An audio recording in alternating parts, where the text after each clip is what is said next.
Newcastle marked their Champions League homecoming with an incredible 4-1 win over Paris Saint-Germain. Newcastle's first home Champions League game could have arguably not gone any better as they brushed past League One giants Paris Saint-Germain and made Kylian Mbappé look rather ordinary in a memorable night under the lights at St. James Park.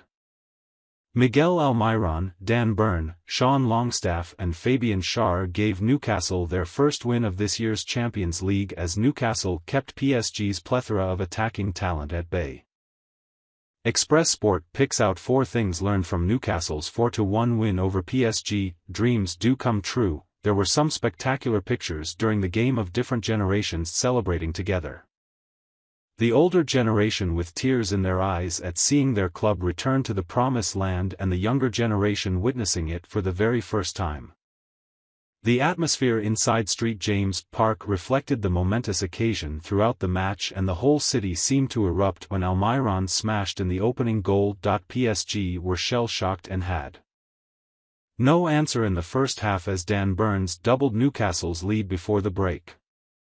Fellow Geordie Sean Longstaff then got on the scoresheet to make it 3-all but seal victory before Schär rounded things off in style late on.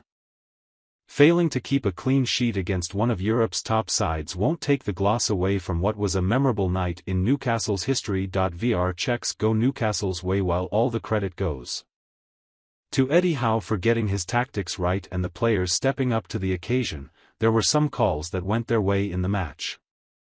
VAR was always going to be under the spotlight this week following the disaster from the weekend, and that's possibly why the check for Burns' goal went on so long.